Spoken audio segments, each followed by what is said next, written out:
نبی سہارا ہو، اللہ کی سر تبا قدم شان ہے یہ، انسان ہی کوئی انسان، وہ انسان ہے یہ۔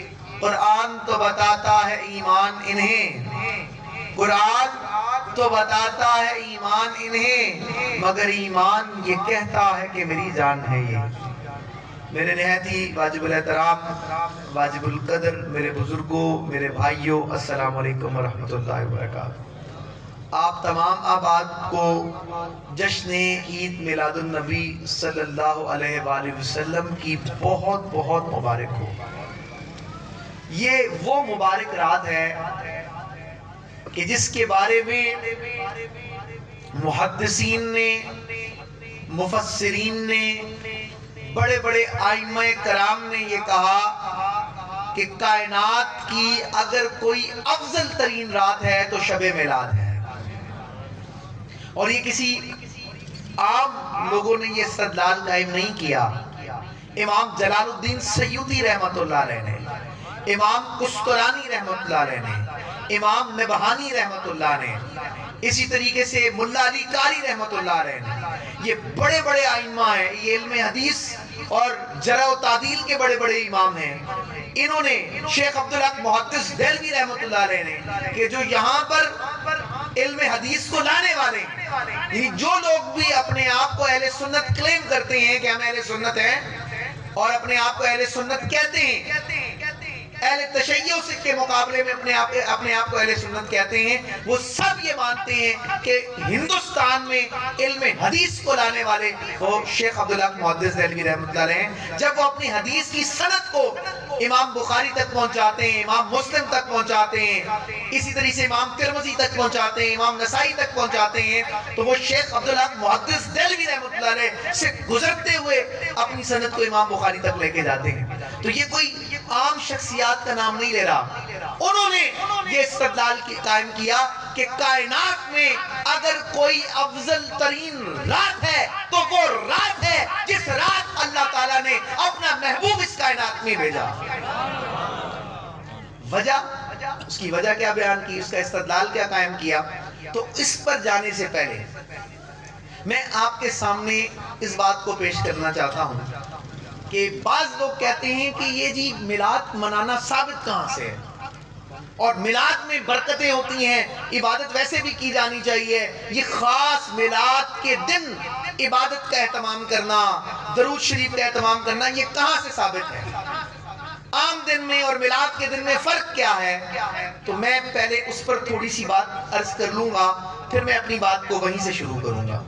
یاد رکھیں کہ آقا پاک علیہ السلام کی ذات اقدس، یہ بات یاد رکھیے گا کہ صوفیاء کا یہ عقیدہ ہے، صوفیاء کرام نے یہ بیان کیا کہ اس کائنات میں احترام کے قابل ہیں جتنے لوگ، اس کائنات میں احترام کے قابل ہیں جتنے لوگ، میں سب کو مانتا ہوں مگر مصطفیٰ کے بعد۔ یہ بات یاد رکھیں کہ بعد از خدا بزرگ توئی قصہ مختصر، یہ بات یاد رکھیں کہ اللہ کے بعد، اللہ کی بڑائی کے بعد، اللہ کی عظمت کے بعد، اللہ کی کبریائی کے بعد، اللہ کے اختیار کے بعد، اللہ کے علم کے بعد قرآن یہ بیان کرتا ہے، اور میں قرآن کی آیات اس پر پیش کروں گا۔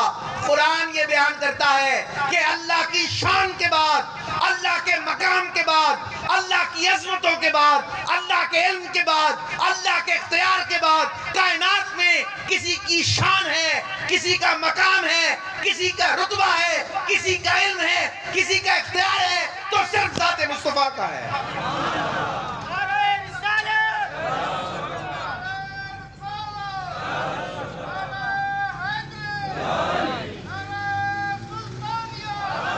اسی لیے کہا اس کائنات میں احترام کے قابل ہیں جتنے لوگ، میں سب کو مانتا ہوں مگر مصطفیٰ کے بعد۔ قرآن سے پوچھے قرآن کیا کہتا ہے؟ قرآن کہتا ہے اِنَّا آتَيْنَكَ الْقَوْثَرَ، اے محبوب صلی اللہ علیہ وسلم ہم نے آپ کو کوثر عطا فرمایا۔ اب کوثر کی بہت سی شروحات ہے جو محدثین نے کی، مفسرین نے کی۔ ایک لفظ ہے کثرت، کثرت کی کوئی تعداد نہیں ہے، کثرت کو گنا نہیں جا سکتا۔ قرآن مجید میں اللہ نے کہا ہم نے آپ کو کوثر عطا فرمایا ہے، اتنی خوبیاں عطا فرمائی ہیں، اتنی خوبیاں عطا فرمائی ہیں کہ پوری دنیا کے درخت قلم بن جائیں اور پوری دنیا کے سمندر سیاہی بن جائیں تو آقا علیہ السلام کی عظمت کو نہیں لکھ سکتے، آپ کے مقام کا احاطہ نہیں کر سکتے، آپ کے اختیارات کے اور آپ کے علم کا اور آپ کی عظمت اور آپ کی بادشاہی کا احاطہ نہیں ہو سکتا کہ اللہ تعالیٰ نے آپ کو اتنی شان عطا فرمائی ہے۔ اسی طرح قرآن مجید میں اللہ تعالیٰ کیا فرماتا ہے؟ اللہ تعالیٰ نے فرمایا کہ ان اللہ و ملائکتہ یصلون علی النبی یا ایھا الذین آمنوا صلوا علیہ وسلموا تسلیما۔ اللہ تعالیٰ نے فرمایا میں اور میرے فرشتے آقا علیہ السلام پہ درود و سلام پڑھتے ہیں۔ اچھا آپ دیکھیں اللہ اب بھی آقا پاک پہ درود و سلام پڑھ رہا ہے اور کل قیامت تک آقا علیہ السلام پہ درود و سلام پڑھتا رہے گا۔ قرآن میں اللہ نے کسی اور نبی کے لیے یہ کہا، کسی اور رسول کے لیے یہ کہا کہ میں ہر وقت اپنے اس نبی پر اپنے اس رسول پر درود و سلام پڑھ رہا ہوں؟ نہیں، کیونکہ تمام نبیوں کو جو اظہار ہوا ہے وہ آقا علیہ السلام کے صدقے ہوا ہے۔ حدیث قدسی میں اللہ نے بیان کر دیا کہ لولا کلمہ خلقت الافلاک، اے محبوب صلی اللہ علیہ وسلم اگر آپ کا اظہار مقصود نہ ہوتا میں اس کائنات کو بھی نہ بناتا۔ یہ کائنات ملی ہے تو ذات مصطفیٰ کے صدقے ملی ہے۔ فرمایا لولا کلمہ اظہرت ربوبیہ، کہ اے محبوب صلی اللہ علیہ وسلم اگر آپ کا اظہار مقصود نہ ہوتا میں اپنا رب ہونا ظاہر نہ کرتا، کہ کسی کو میرے رب ہونے کی معرفت بھی نہ ہوتی، کسی نہ کوئی عبد ہوتا نہ اسے معبود کی معرفت نصیب ہوتی، نہ کوئی ساجد ہوتا کہ اسے مسجود کی خبرگیری ہوتی۔ تو بات یہ ہے کہ آقا پاک کے صدقے ساری کائنات بنی ہے، اس لیے کہا نہ آپ آتے گرز جہاں میں۔ امام احمد رضا خان بریلوی رحمت اللہ علیہ نے خلاصہ کر دیا دونوں احادیث قدسیہ کا کہ نہ آپ آتے گرز جہاں میں قسم خدا کی جہاں نہ ہوتا، نہ چاند تارے نہ یہ نظارے کسی کا نام و نشان نہ ہوتا، کہ حضور کا اظہار نہ ہوتا تو کچھ بھی نہ ہوتا۔ امام حاکم نے المستدرک کے اندر اس روایت کو لے کر آئے ہیں اور بخاری اور مسلم کی شرائط پر صحیح حدیث بیان کی ہے، کہ میں صحیح حدیث بیان کر رہا ہوں کہ انہوں نے امام بخاری اور امام مسلم کی شرائط پر احادیث کو جمع کیا اور صحیح احادیث کو جمع کیا۔ امام حاکم نے ایک طویل روایت لے کر آئے ہیں، میں اس طویل روایت پہ نہیں جاتا، اس روایت کے اندر یہ بات ذکر ہے کہ 300 سال تک حضرت آدم علیہ السلام روتے رہے، لیکن اللہ تعالیٰ نے آپ کو معاف نہ فرمایا، آپ کی لغزش کے اوپر 300 سال کے بعد جب انہوں نے آ کر ان کے وسیلے سے دعا مانگی تو اللہ تعالیٰ جو کلام ہی نہیں کر رہا تھا حضرت آدم علیہ السلام سے، 300 سال سے وہ اللہ کی بارگاہ میں مناجات پیش کرتے تھے، اس کی حمد کو بیان کرتے تھے، اس سے معافی مانگتے تھے، لیکن جیسے ہی آدم علیہ السلام کے لب پر اسم محمد آیا تو کیا کہا؟ اللہ نے کہا کیف عرفت محمدہ، اے آدم علیہ السلام باقی باتیں چھوڑ، یہ بتا تو نے میرے محبوب کو پہچانا کیسے؟ تو حضرت آدم علیہ السلام نے عرض کی کہ یا اللہ جب تو نے مجھے تخلیق کیا تو میں نے جنت میں دیکھا، میں نے درخت کے پتوں پہ دیکھا، میں نے جنت کی دیواروں پہ دیکھا، میں نے ہر جگہ دیکھا ایک کلمہ لکھا تھا لا الہ الا اللہ محمد رسول اللہ صلی اللہ علیہ وآلہ وسلم۔ تو میں نے کہا کہ اللہ کی وحدانیت کے بعد جس کی رسالت کا ذکر ہو رہا ہے، جس کی نبوت کا ذکر ہو رہا ہے اور جس نام کو اللہ نے اپنے نام کے ساتھ جوڑا ہے، یقیناً یہ کوئی عظمتوں والا ہے، یقیناً یہ کوئی برکتوں والا ہے، یقیناً یہ کوئی فضیلت والا ہے، تو میں آج اس کے وسیلے سے دعا مانگتا ہوں۔ تو اللہ تعالیٰ نے فرمایا اے آدم علیہ السلام جان لے اگر آقا علیہ السلام آپ کا اظہار مقصود نہ ہوتا تو اے آدم علیہ السلام میں تجھے بھی پیدا نہ کرتا۔ آپ مجھے بتائیں کسی اور نبی کے بارے میں اللہ نے کہا کہ میں ان پہ درود و سلام پڑھتا ہوں؟ کسی اور کے لیے کہا کسی اور کے لیے کہا کہ فرشتے ہر وقت درود و سلام پڑھتے ہیں؟ فرشتے اللہ کے قریب نہیں ہو سکتے جب تک آقا پاک پہ درود و سلام نہ پڑھ لیں۔ اچھا پھر اللہ نے کیا کہا؟ اللہ تعالیٰ نے فرمایا جس کے دل میں بھی رتی برابر بھی ایمان ہوگا وہ میرے محبوب پہ درود و سلام پڑھنے والا ہوگا۔ جو میرے محبوب پہ خلوص سے درود و سلام نہیں پڑھتا وہ ایمان والا ہو ہی نہیں سکتا۔ یہ قرآن کی نص سے شامل ہے، قرآن کی نص میں اس بات کا ذکر ہے۔ اب ادھر میری بات سمجھیے گا، مجھے یہ بات بتائیں کہ اگر میں درود و سلام پڑھوں، بخاری مسلم کی متفق علیہ روایت ہے کہ جو بندہ درود و سلام پڑھتا ہے اس کی بڑی شان ہے۔ اللہ تعالیٰ فرماتا ہے برکتیں بھی نازل ہوتی ہیں، رحمتیں بھی نازل ہوتی ہیں، مغفرت بھی ہوتی ہے، درجات بھی بلند ہوتے ہیں، اور بہت سی احادیث ہیں۔ محدثین نے باب باندھے ہیں درود شریف پر، درود شریف کے فضائل کے اوپر۔ لیکن ایک بات سمجھنے کی ہے کہ اگر درود میں پڑھوں تو میری برکتوں میں اضافہ ہوگا، میری رحمتوں میں اضافہ ہوگا۔ ایک جواب یہ ہے، یہ میرے فائدے کی چیز ہے۔ پڑھ میں آقا پاک پہ درود رہا ہوں، پڑھ میں کس پہ رہا ہوں؟ آقا علیہ السلام پہ درود رہا ہوں، لیکن فضائل میرے بڑھ رہے ہیں، برکتیں مجھے مل رہی ہیں، رحمتیں مجھے مل رہی ہیں، میرا فائدہ ہو رہا ہے۔ اور دوسری بات کیا ہے؟ دوسری بات یہ ہے کہ آقا پاک علیہ السلام نے فرمایا کہ جو مجھ پہ درود و سلام پڑھتا ہے اس کا درود مجھ پر پہنچایا جاتا ہے، اس کا درود مجھ پر اہتمام سے پہنچایا جاتا ہے۔ اور کیسے پہنچایا جاتا ہے؟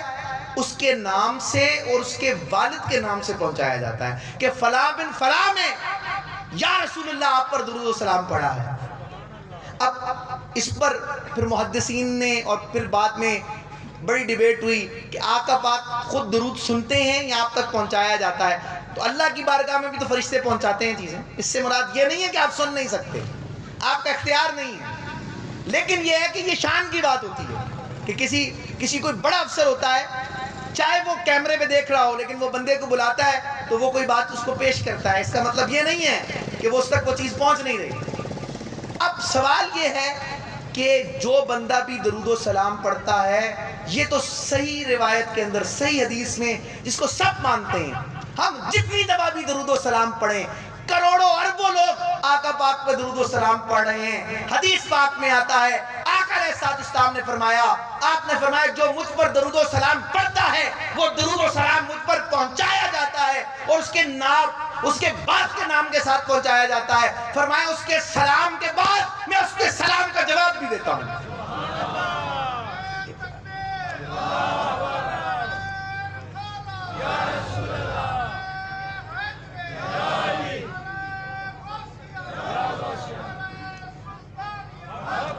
تو میرے بھائی بات سمجھنے کی ہے، میرے بھائی بات سمجھنے کی ہے، اور بات سمجھنے کی یہ ہے کہ درود و سلام پہنچایا جاتا ہے۔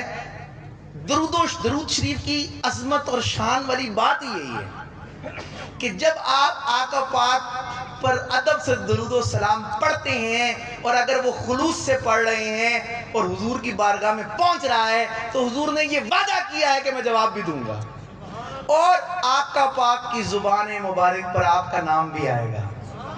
اس سے بڑی سعادت کی بات کیا ہے کہ آپ جواب دیں گے تو جب نام فلاں بن فلاں کہہ کر عرض ہوگی تو آپ سلام کا، درود و سلام کا جواب بھی فلاں بن فلاں کہہ کر دیں گے نا۔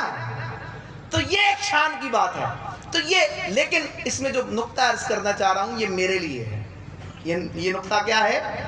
میری یعنی شان کی بات ہے۔ جو بندہ درود و سلام پڑھے گا اس کی، اب میں اور آپ آقا پاک پہ درود پڑھ کر کوئی آپ کی شان کو بڑھا سکتے ہیں؟ ہم گناہگار کیا حضور کی شان کو بڑھا سکتے ہیں؟ ہم تو بڑھانے والے کون ہوتے ہیں؟ ہم درود و سلام پڑھتے ہیں اپنی برکت کے لیے کہ ہم پر مہربانی ہو جائے، رسول اللہ کی ہم پر نگاہ ہو جائے۔ ارے پوری امت یہ جانتی ہے، ان کا یہ عقیدہ ہے کہ جس پر رسول اللہ کی نگاہ ہو جائے اس کے بیڑے پار ہو جاتے ہیں۔ اقبال نے کیا کہا تھا جب انہوں نے کہا تھا شب پیشے خدا بگرستم زار مسلمانان چرا خارندزارن، کہ یہ کیوں ذلیل و خوار ہو رہے ہیں؟ یہ وہ تاریخ کا فاتح مسلمان جو کہتا تھا کہ ٹل نہ سکتے تھے اگر جنگ میں اڑ جاتے تھے، پاؤں شیروں کے بھی میدان سے اکھڑ جاتے تھے، تجھ سے سرکش ہوا کوئی تو بگڑ جاتے تھے، ارے تیب کیا چیز ہے ہم توپ سے لڑ جاتے تھے۔ نقش توحید کا ہر دل میں بٹھایا ہم نے، زیر خنجر بھی یہ پیغام سنایا ہم نے، تو ہی کہہ دے اکھاڑا در خیبر کس نے، کاٹ کر رکھ دیے کفار کے لشکر کس نے۔ یہ وہ تاریخ کا فاتح مسلمان جسے کنتم خیر امتن کہہ کر اللہ نے مخاطب کیا، یہ آج ذلیل و رسوا کیوں ہو رہا ہے؟ تو اقبال کہتے ہیں ندا آمد، اللہ کی طرف سے جواب آیا، نمی دانی کے یہ قوم، ایک بار کیا تو نہیں جانتا کہ یہ قوم دل دارم دو محبوب ندارم، دل تو رکھتی ہے مگر دل میں حضور کی محبت ویسی نہیں رہی۔ تو دیکھیں مسئلہ یہ ہے کہ رسول اللہ کی وہ محبت نکل گئی، حضور کی وہ نگاہ کی طلب نکل گئی۔ اقبال جب امت کا درد روتا ہے تو کیا کہتا ہے؟ دلش نالت شرا نالت ندانت، دلش نالت شرا نالت ندانت، نگاہ یا رسول اللہ نگاہ، کہ یا رسول اللہ یہ امت تڑپ رہی ہے، یہ مردہ ہو چکی ہے، یا رسول اللہ آپ نگاہ کریں تو اسے زندگی بخش سکتے ہیں، آپ کی نگاہ کے علاوہ کچھ نہیں ہے۔ اسی طریقے سے تمام اولیاء نے یہی بات عرض کی آقا پاک علیہ السلام کی بارگاہ میں۔ امام جامی کیا کرتے ہیں؟ امام جامی کیا کہتے ہیں؟ نسیمہ جانب بطحا گزر کن، نسیمہ جانب بطحا گزر کن، اے ہوا اے باد صبا، تو یہاں سے گزر رہی ہے اور تجھے قرار نہیں ہے، تو ہر وقت چلتی رہتی ہے، تو کہیں رکتی نہیں ہے، کہیں تھمتی نہیں ہے، تو پوری کائنات میں چلتی روا دوا رہتی ہے، تو یہاں سے گزر رہی ہے، تیرا گزر کملی والے کی نگری سے بھی تو ہوگا۔ کیا کہتے ہیں؟ نسیمہ جانب بطحا گزر کن، ز احوالم محمد را خبر کن، اے ہوا اے باد صبا، رسول اللہ کی بارگاہ سے گزرنا تو میرے دل کی کیفیت کو بیان کرنا، یہ دل کس قدر تڑپتا ہے حضور کی یاد میں، حضور کے عشق میں، حضور کے ہجر میں۔ نسیمہ جانب بطحا گزر کن، ز احوالم محمد را خبر کن، اور عرض کرنا تو ہی سلطان دو عالم یا محمد، عرض کرنا کہ یا رسول اللہ صلی اللہ علیہ وسلم آپ ہی دونوں جہانوں کے سلطان ہیں، تو ہی سلطان دو عالم یا محمد صلی اللہ علیہ وسلم، ضروے لطف سوئے من نظر کن، یا رسول اللہ یہ عاجز آپ کی نگاہ کا طلبگار ہے، تو ہی سلطان دو عالم یا محمد، ضروے لطف سوئے من نظر کن، ز محجوری برآمد جان عالم، یہ جان آپ کے عشق میں پگھل رہی ہے، تراہم یا نبی اللہ تراہم، تراہم یا نبی اللہ تراہم، کہ یا رسول اللہ رحم کیجئے مجھ پر۔ تو میرے بھائیوں بات کہنے کی کیا ہے؟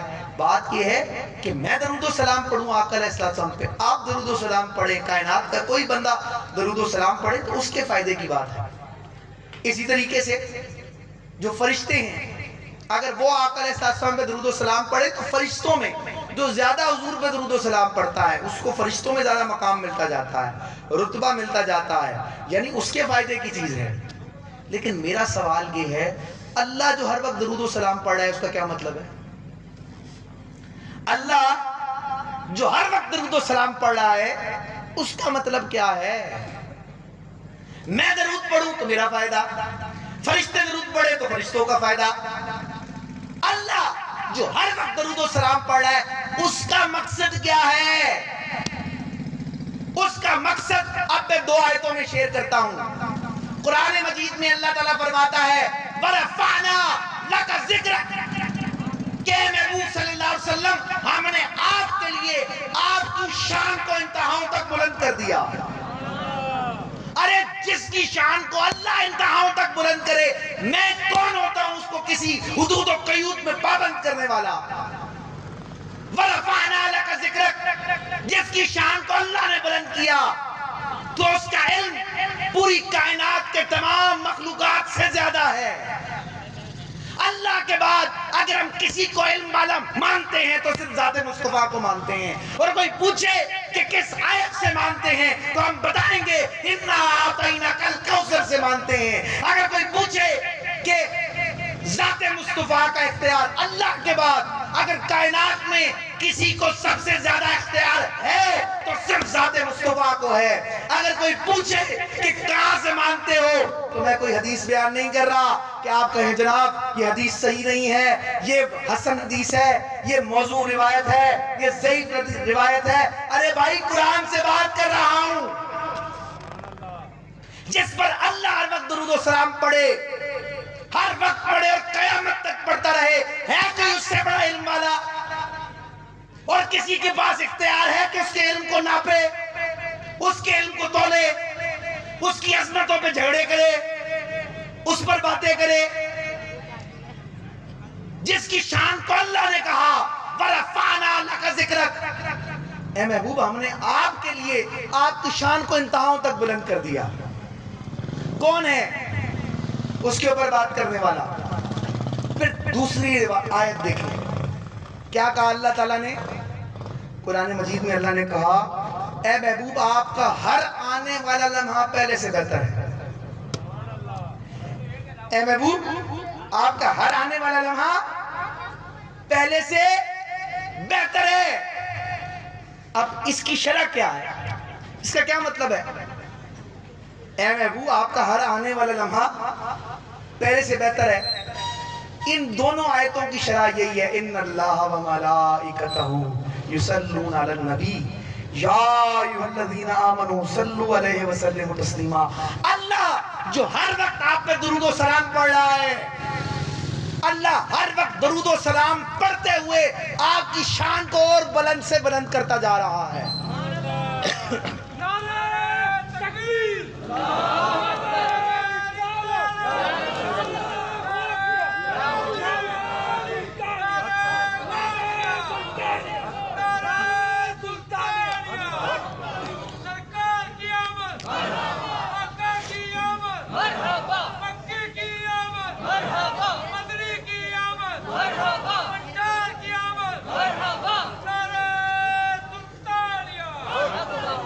تو میرے بھائی اللہ ہر وقت، پہلے ہی کوئی مقابلہ نہیں ہے، تمام نبیوں کے تاجدار ہیں، پہلے ہی کوئی مقابلہ نہیں ہے، لیکن ہر وقت قیامت تک اللہ درود و سلام پڑھتا رہے گا اور آقا پاک کی شان کو بڑھاتا رہے گا، بڑھاتا رہے گا، بڑھاتا رہے گا، بڑھاتا رہے گا، اور اس حد تک بڑھائے گا کہ کل قیامت کے دن جب اللہ عرش پر جلوہ گر ہوگا تو عرش سے ذرا نیچے، عرش سے تھوڑا نیچے مقام محمود پر آقا پاک جلوہ گر ہوں گے۔ کون ہے جو ضرب تقسیم کرتا ہے آقا کی ذات کو، آپ کے اختیار کو، آپ کے علم کو اور آپ کی عظمت کو، اور آپ کہ بھئی اتنی ہے اور اتنا رسول اللہ کو نہ بتایا کرو کہ اللہ سے برابر کر دیتے ہو۔ ارے خدا کی قسم صرف یہ بات یاد رکھ لیں، اللہ خالق ہے، حضور مخلوق ہیں۔ ہم ولادت مناتے ہیں تو یہ اعلان کرتے ہیں کہ آقا علیہ السلام انسان کامل ہیں، آپ سے بہترین، آپ سے اعلیٰ اخلاق والا کوئی نہیں، آپ سے بہترین کردار والا کوئی نہیں، اور آپ انسان کامل ہیں، آپ انسان ہیں، آپ مخلوق ہیں۔ ولادت اس کی ہوتی ہے جو مخلوق ہوتا ہے۔ ہم اللہ سے تو ملا نہیں رہے، ہم تو جو بھی عظمتیں مانتے ہیں تو اللہ کے حکم پہ مانتے ہیں کہ وَرَفَعْنَا لَكَ ذِكْرَكَ، ہم مانتے ہیں تو اِنَّا أَعْطَيْنَاكَ الْكَوْثَرَ پہ مانتے ہیں۔ قرآن نے کہا وَإِنَّكَ لَعَلَىٰ خُلُقٍ عَظِيمٍ، اے محبوب صلی اللہ علیہ وسلم ہم نے آپ کو اخلاق کا اعلیٰ مرتبہ عطا کر دیا۔ جب یہ آیت نازل ہوئی صحابہ کرام ام المومنین حضرت عائشہ صدیقہ رضی اللہ تعالیٰ عنہ کے پاس آئے، عرض کرتے ہیں اے عائشہ صدیقہ رضی اللہ عنہ، اے ام المومنین رضی اللہ تعالیٰ عنہ، حضور کے وہ اخلاق کون سے تھے کہ جن کے بارے میں یہ کہا جا رہا ہے کہ وَإِنَّكَ لَعَلَىٰ خُلُقٍ عَظِيمٍ؟ تو آپ نے کہا کیا تم نے قرآن نہیں پڑھا؟ کَانَ خُلُقُهُ الْقُرْآنِ، پورا قرآن حضور کا اخلاق تھا، پورا قرآن حضور کا اخلاق تھا۔ ارے جس کا اخلاق پورا قرآن ہو، کہ قرآن میں اخلاق کی، کردار کی جتنی صفات بتائی گئی ہوں اس کا مظہر عدم اگر کوئی دیکھنا ہو تو ذات مصطفیٰ علیہ السلام۔ ارے جس کی شان کو اللہ وَإِنَّكَ لَعَلَىٰ خُلُقٍ عَظِيمٍ کی طرح بیان کرے، اور جس کے خلق کو سب سے اعلیٰ خلق کہے، جس کی عظمت کو سب سے اعلیٰ عظمت کہے کہ وَرَفَعْنَا لَكَ ذِكْرَكَ، اور جس کی خوبیوں کو اللہ کہے کہ میں نے کوثر عطا کیا، اتنی خوبیاں دی کسی کو نہیں ہے، تو یار میں کون ہوتا ہوں، آپ کون ہوتے ہیں کہ حضور کی عظمت اور مقام اور مرتبے کو ڈسکس کرنے والے؟ قرآن کہتا ہے میرے محبوب کا نام اس طرح نہ لو جس طرح تم آپس میں ایک دوسرے کو لیتے ہو۔ محمد نے یہ کہا، محمد نے وہ کہا صلی اللہ علیہ وآلہ وسلم، یار خدا کا نام ہے۔ اللہ نے اپنے حبیب کا نام 4 مقامات پہ لیا، اور ان 4 مقامات سب نبیوں کو ان کے نام سے مخاطب کیا، یا موسیٰ یا عیسیٰ، لیکن آقا علیہ السلام کا ذکر مبارک صرف 4 دفعہ فرمایا نام مبارک سے، ورنہ بڑے خوبصورت القاب لگا کے یا ایھا النبی، کبھی طٰہٰ کہا، کبھی یاسین کہا، کبھی کالی کمری اوڑھنے والا کہا، مختلف پیارے پیارے ناموں سے اپنے حبیب کو مخاطب کیا۔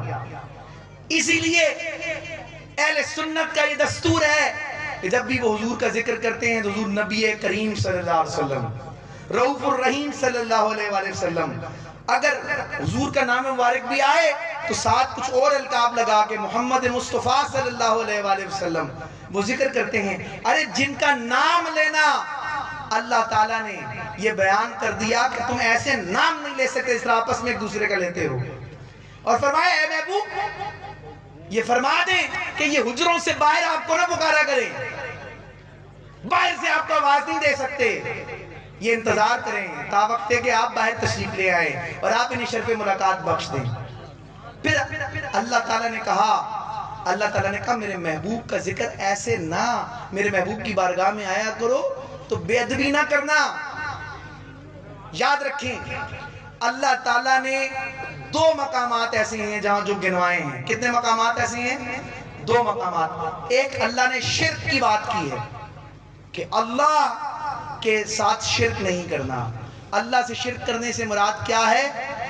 کہ کسی کو واجب الوجود مان لیا جائے، کسی کو ازل سے مان لیا جائے، کہ کوئی اللہ کے مقابل بھی ایسا ہے جو ازل سے ہے، یا کسی اور الہ کو ازل سے مان لیا جائے، ابد تک مان لیا جائے، اسے تمام اختیارات کا مالک مان لیا جائے۔ ہم جو رسول اللہ کی عظمت کے قائل ہیں تو وہ اس سے قائل ہیں کہ اللہ نے آپ کو یہ عظمت دی ہے، وَإِنَّكَ لَعَلَىٰ خُلُقٍ عَظِيمٍ کہہ کر، وَإِنَّا أَعْطَيْنَاكَ الْكَوْثَرَ کہہ کر، إِنَّ اللَّهَ وَمَلَائِكَتَهُ يُصَلُّونَ عَلَى النَّبِيِّ کہہ کر اللہ تعالیٰ نے آپ کو یہ شان عطا کی ہے، اور اللہ ہی آپ کی شان کو 2 عالم پر محیط کرتا ہے، تمام عالمین پر محیط کرتا ہے کہ آپ کی نبوت، آپ کی رسالت، آپ کا اختیار، آپ کا علم کس حد تک پھیلا ہوا ہے۔ اللہ کہتا ہے وَمَا أَرْسَلْنَاكَ إِلَّا رَحْمَةً لِّلْعَالَمِينَ، اے محبوب صلی اللہ علیہ وسلم ہم نے آپ کو نہیں بھیجا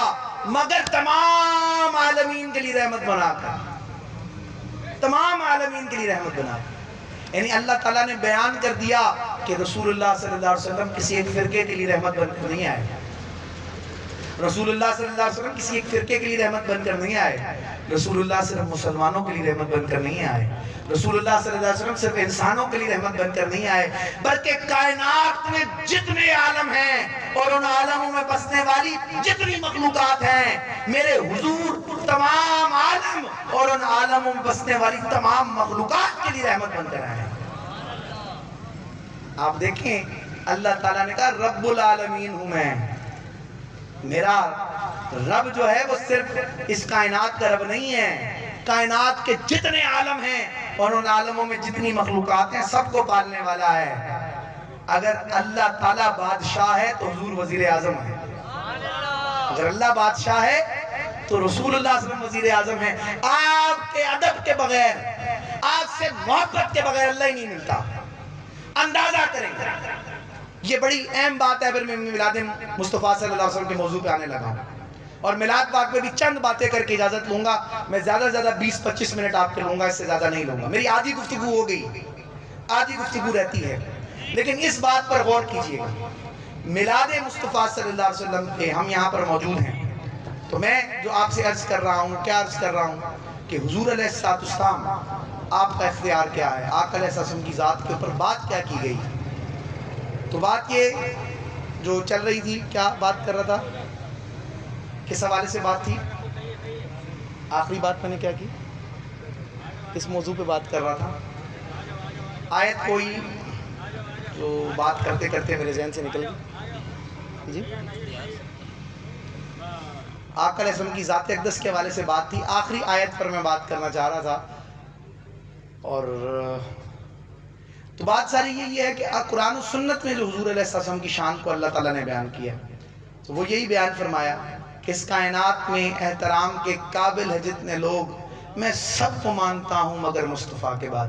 تو بات ساری یہ ہے کہ آج ہم محفل میلاد مصطفیٰ صلی اللہ علیہ وسلم کے اندر موجود ہیں. تو محفل میلاد مصطفیٰ صلی اللہ علیہ وسلم یہ جو میلاد پاک مناتے ہیں 12 ربیع الاول کی، یہ ایک بات سمجھ لیں کہ ایسا نہیں ہے کہ پاکستان اور ہندوستان کے لوگ میلاد مناتے ہیں. یہ بات یاد رکھیے گا. حضور علیہ السلام نے فرمایا میری امت کبھی گمراہی پہ جمع نہیں ہوگی، میری امت کبھی گمراہی پہ جمع نہیں ہوگی. اس امت کی اکثریت کسی گمراہ بات پہ جمع نہیں ہوگی. اور آپ اندازہ کریں کہ ان لوگوں کی عقلوں پر حیرانگی ہوتی ہے کہ جو میلاد پاک کی مخالفت کرتے ہیں، جو 12 ربیع الاول کی مخالفت کرتے ہیں. وجہ کیا ہے؟ وجہ یہ ہے کہ پوری دنیا کا کوئی ملک ایسا نہیں ہے، کوئی ملک ایسا نہیں ہے جہاں آقا علیہ السلام کی ولادت نہ منائی جاتی ہے. تمام مسلم ممالک کے اندر 12 ربیع الاول میں سوائے سعودی عرب اور قطر کے تمام مسلم ممالک میں وہ چھٹی ہوتی ہے. 12 ربیع الاول سرکاری سطح پر آقا علیہ السلام کا میلاد منایا جاتا ہے. آپ کبھی حیران ہوں گے، آپ لکھیں میں مولد سیلیبریشن ان ٹرکی، گوگل پہ ڈالیں آپ کو بڑی تعداد میں آپ کو ترکی کے گلی گلی پہ ترکی کی سرکاری سطح پر تقریبات نظر آئیں گی جہاں وہ آقا علیہ السلام کی مولد سیلیبریشن کرتے ہیں. سیرت کانفرنس نہیں ہوتی، آقا علیہ السلام کے میلاد کی محفل مولد سیلیبریشنز کے نام سے ہوتی ہے. اور ترکی کے ہر شہر میں ہر گاؤں میں آقا علیہ السلام کا میلاد ہوتا ہے. سرکاری سطح پر، اسٹیٹ کی سطح پر ترکی کے اندر میلاد منایا جاتا ہے. اور وہاں کوئی یہ مسکنسپشن نہیں ہے کہ آقا پاک علیہ السلام کی ولادت 8 ربیع الاول کو تھی یا 2 تھی. وہ کہتے ہیں جمہور کی رائے یہ ہے کہ 12 ربیع الاول تھی. اور نتیجہ اس کا کیا ہے؟ اس کا عملی تواتر کیا ہے کہ آج پوری دنیا 12 ربیع الاول کو آقا پاک کا میلاد مناتی ہے.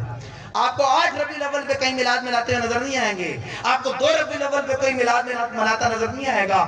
جمہور کی یہ رائے ہے اور پوری دنیا عملی تواتر سے ثبوت کے ساتھ شامل ہے کہ وہ 12 ربیع الاول کو آقا علیہ السلام کا میلاد مناتے ہیں. آپ لکھیں مولد سیلیبریشن ان ٹرکی، مولد سیلیبریشن ان سیریا، مولد سیلیبریشن ان عراق. جامع الازہر کے اندر میلاد کی محافل ہوتی ہیں. آپ اس کو دیکھ لیں، انڈونیشیا کے اندر، ملائیشیا کے اندر، سوڈان کے اندر، صومالیہ کے اندر، ساؤتھ افریقہ کے اندر. آپ حیران ہوں گے کہ اس معاملے پہ میلاد کے حوالے سے کسی ابہام کا شکار مت ہوئیے گا کہ بھائی یہ کہاں سے دلیل کیا ہے جی، یہ بدعت ہے، یہ ہے، وہ ہے. میں بدعت والی بات پر بھی آتا ہوں، لیکن میں قرآن سے پہلے آپ کے سامنے عرض کر لوں کہ حضور کی ولادت منانا، ویسے کسی چیز پر ہمیں اعتراض نہیں. ہم اپنا کیک کاٹیں تو کوئی اعتراض نہیں ہے، ہم جشن آزادی منائیں کوئی اعتراض نہیں ہے، ہم چلے لگائیں کوئی اعتراض نہیں ہے، ہم 40 دن تبلیغ کے اندر گزاریں کوئی اعتراض نہیں ہے، ہم صحابہ کے دن منائیں، ہم روڈ جام کریں، ہم وہاں پر جلوس نکالیں، بھائی کوئی اعتراض نہیں ہے. آپ کو بدعت کے لیے حضور کی ولادت کا دن نہیں ملا ہے؟ اسی بدعت کے لیے آپ نے اپنی ساری تانے توڑ دی ہیں. بھائی ارے نہیں مناتے آپ نہ منائیں، لیکن فتوے تو مت لگائیں.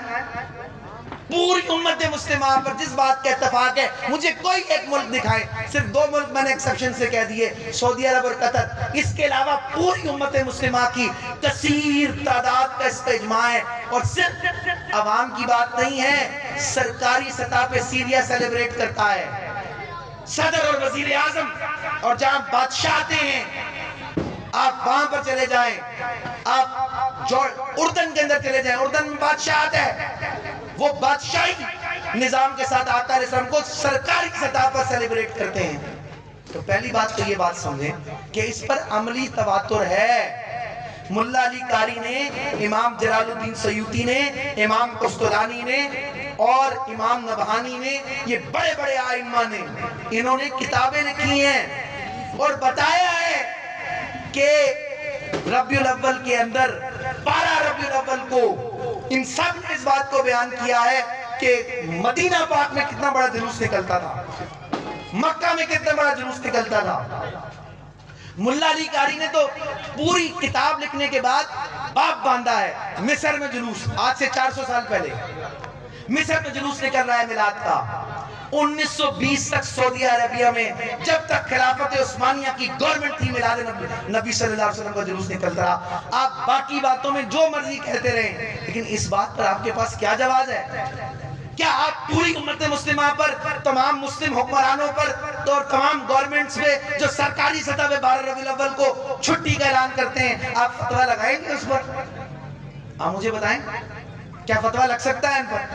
چلے پہلے میں صرف 10 سے 15 منٹ مزید لے رہا ہوں. 10 سے 15 منٹ غور سے میری بات سنیے گا. میں کچھ دلائل پیش کر کے اجازت چاہوں گا. قرآن سے پہلے دیکھتے ہیں کہ یوم میلاد کے اوپر قرآن کیا کہتا ہے. قرآن کہتا ہے قُلْ بِفَضْلِ اللَّهِ وَبِرَحْمَتِهِ فَبِذَلِكَ فَلْيَفْرَحُوا.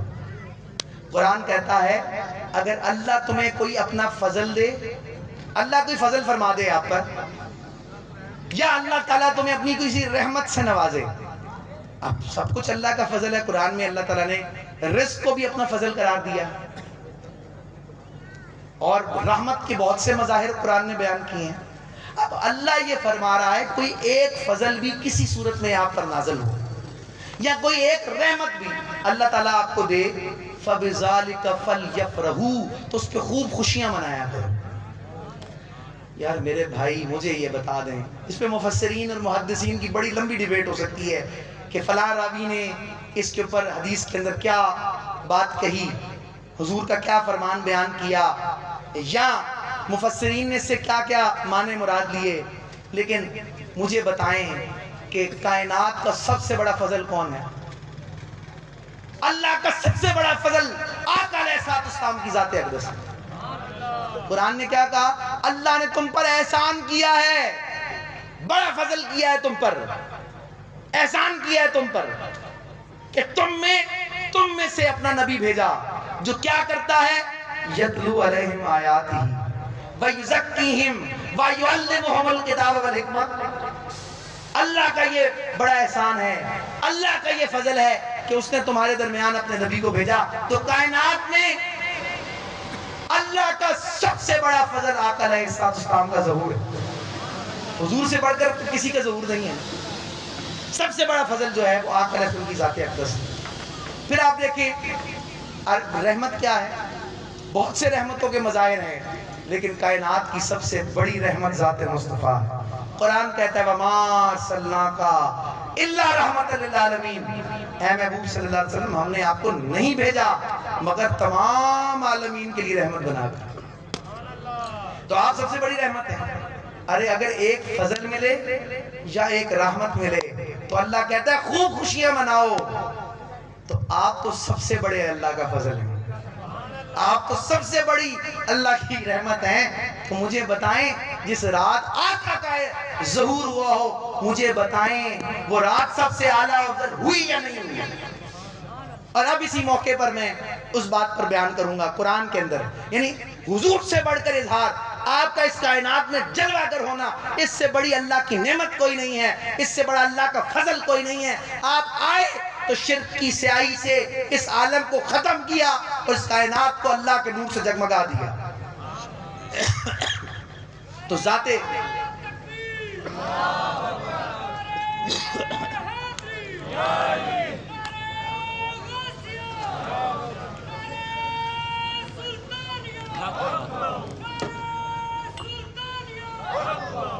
اب قرآن مجید کے تحت ہم اس بات پر آتے ہیں کہ شب قدر سے افضل محدثین نے اور ائمہ نے کس رات کو کہا؟ حضور کی ولادت با سعادت کی رات کو کہا. اور امام جلال الدین سیوطی نے، امام قسطلانی نے، ملا علی قاری نے، امام نبہانی نے، یہ بڑے بڑے ائمہ جنہیں تمام دیگر مسالک بھی مانتے ہیں اور ان کے علم حدیث کے اوپر اور ان کی جرح و تعدیل کے اوپر وہ ان کے حوالے پیش کرتے ہیں، وہ انہوں نے اپنی اپنی کتابوں میں، یہ میں جن کے نام لیے، شیخ عبدالحق محدث دہلوی رحمۃ اللہ علیہ نے، انہوں نے کہا شب قدر سے بھی افضل جو آقا علیہ السلام کی ولادت کی رات ہے. آپ کی ولادت و اسارت رات کے وقت ہوئی اور فرماتے ہیں وہ رات شب قدر سے بھی افضل ہے. کیوں؟ وہ کہتے ہیں قرآن کہتا ہے اِنَّا أَنزَلْنَا فِي لَيْلَةِ الْقَدْرِ کہ فرمایا کہ ہم نے قرآن کو ہم نے لیلۃ القدر میں نازل کیا، ٹھیک ہے؟ تو اب بات یہ ہے کہ لیلۃ القدر کی شان کس وجہ سے ہے؟ لیلۃ القدر کی شان اس وجہ سے ہے، قرآن یہ بیان کرتا ہے کہ اس رات قرآن نازل ہوا۔ اس رات کیا نازل ہوا؟ قرآن نازل ہوا۔ دوسری بات کیا ہے؟ دوسری بات یہ ہے کہ اس رات رحمت کے فرشتے نازل ہوتے ہیں۔ اس رات قرآن نازل ہوا اور اس رات کیا نازل ہوتے ہیں؟ رحمت کے فرشتے نازل ہوتے ہیں۔ اب اس رات کو اللہ نے 1000 مہینوں سے افضل کہا، ایک تعداد مقرر کر دی، ایک تعداد مقرر کر دی کہ یہ اتنی افضل ہے۔ امام جلال الدین سیوطی رحمۃ اللہ علیہ کہتے ہیں کہ آقا علیہ السلام کی ولادت با سعادت کی رات کی کوئی تعداد معین ہے ہی نہیں، وہ کائنات کی سب سے افضل رات ہے۔ اس کے افضلیت کا کوئی ناپنے والا آلہ ہی نہیں ہے کہ وہ کتنی افضل ہے۔ وہ رات 1000 مہینوں سے افضل ہے۔ پھر امام جلال الدین سیوطی رحمۃ اللہ علیہ کہتے ہیں کہ قرآن خود بیان کر رہا ہے کہ یہ 1000 مہینوں سے اس لیے افضل ہے کیونکہ اس رات رحمت کے فرشتے اترتے ہیں۔ اس رات، جس رات رحمت کے فرشتے اترے وہ 1000 مہینوں سے افضل ہو۔ جس رات رحمت والا اترے اس رات کی شان کیا ہوگی؟ امام جلال الدین سیوطی کا استدلال ہے، امام قسطلانی کا استدلال ہے، ملا علی قاری کا استدلال ہے۔ پھر دوسری بات وہ یہ بیان کرتے ہیں کہ دوسری بات یہ ہے کہ قرآن نازل ہوا، آسمان دنیا پہ نازل ہوا، پھر آسمان دنیا سے بقدر ضرورت آ کر ان کے قلب اطہر پر 23 سال کے اندر نازل ہوا۔ ایسے ہی ہے۔ اب بات یہ ہے کہ آقا علیہ السلام کے قلب اطہر پر 23 سال قرآن نازل ہوا، لیکن لیلۃ القدر کی رات کو آسمان دنیا پر قرآن پاک نازل ہو گیا، قرآن پاک آ گیا۔ تو جس رات قرآن نازل ہو وہ 1000 مہینوں سے افضل ہو جائے، اور جس رات قرآن والا آیا ہو وہ 1000 مہینوں سے بھی افضل نہیں ہوگی، وہ لیلۃ القدر سے بھی افضل نہیں ہوگی۔ تو یہ محدثین نے استدلال کیا۔ اور پھر آپ دیکھیں لوگ کہتے ہیں میلاد کا کہاں ذکر ہے، میلاد کہاں حضور نے منایا، کہاں صحابہ نے منایا، قرآن میں کہاں ذکر ہے؟ قرآن میں کوئی میلاد کا ذکر نہیں ہے۔ ارے میرے بھائیوں، قرآن میں پڑھو حضرت یحییٰ علیہ السلام نے کیا کہا۔ یحییٰ علیہ السلام نے کہا، جب کوئی آپ سے پوچھے میلاد منانے کی دلیل کیا ہے، آپ کہیں حضور نے کبھی منع کیا؟ آپ یہ پوچھیں بھئی حضور نے کہیں منع کیا؟ صحابہ نے کہیں منع کیا کہ حضور کی ولادت باسطت نہیں منایا کرو؟ کہیں منع کیا؟ بھئی منع کیا کہیں دکھا دو آپ۔ منانا تو کئی آیتوں اور حدیثوں سے ثابت ہے، آپ منع کرنا پہلے بتاؤ کہ کہاں منع کیا، کہاں منع کیا؟ یہ بتا دو کوئی ایک موقع کہ جب کسی نے کہا ہو کہ نہیں حضور کی ولادت نہیں منانی ہے، ترتیب نہیں کرنی، وہ بتا دو آپ۔ پھر آپ دیکھیں قرآن کیا کہتا ہے۔ قرآن کہتا ہے حضرت یحییٰ علیہ السلام نے کہا، حضرت یحییٰ علیہ السلام نے کہا اور یحییٰ کی ولادت کے دن سلام ہو۔ قرآن نے کیا کہا؟ سلام ہو اس دن پر جس دن یحییٰ کی ولادت ہوئی، حضرت یحییٰ علیہ السلام کی ولادت۔ قرآن کہہ رہا ہے ولادت کے دن سلام بھیج رہا ہے، اور صرف ولادت کے دن سے سلام نہیں بھیج رہا، فرمایا سلام ہو اس دن پر جس میں یحییٰ علیہ السلام کی ولادت ہوئی، سلام ہو اس دن پر جس دن یحییٰ علیہ السلام کا وفات ہوا، اور سلام ہو اس دن پر جس دن یحییٰ علیہ السلام زندہ اٹھائے جائیں گے۔ تو ولادت کا ذکر ہوا نہیں ہوا؟ اور پھر قرآن مجید نے کیا بیان کیا؟ حضرت عیسیٰ علیہ السلام کو، ادھر تو اللہ سلام بھیج رہا ہے، ادھر حضرت عیسیٰ علیہ السلام کہتے ہیں سلام ہو اس دن پر جس دن میری ولادت ہوئی۔ یہ قرآن کی آیت ہے، سلام ہو اس دن پر جس دن میری وفات ہوگی، اور سلام ہو اس دن پر جس دن میں زندہ اٹھایا جاؤں۔ اب قرآن کے اندر ولادت کا ذکر آیا نہیں آیا؟ عیسیٰ علیہ السلام نے اپنی برتھ ڈے پر، اپنی ولادت کے دن پر خود سلام بھیجا۔ اللہ تعالیٰ نے حضرت یحییٰ علیہ السلام کی ولادت کے دن سلام بھیجا۔ اور پھر قرآن مجید نے کیا کہا؟ حضور کی ولادت کا ذکر بھی کیا، اور کیا کہا؟ قسم ہے مکہ کی، قسم ہے مکہ کی۔ یا اللہ مکہ کی قسم کیوں کھاتا ہے؟ اس لیے کھاتا ہے وہاں خانہ کعبہ ہے، وہاں تیرا گھر ہے، وہاں تیرے ایمان والے ہیں، وہاں عظمتوں والا علاقہ ہے۔ اللہ نے کہا نہیں، قسم ہے مکہ کی اس لیے کہ اے محبوب آپ اس میں جلوہ گر ہیں۔ میں مکہ کی قسم کھاتا ہے محبوبہ آپ کے واسطے ہوں. اور فرمایا قسم ہے اس کی جس کی ولادت ہوئی.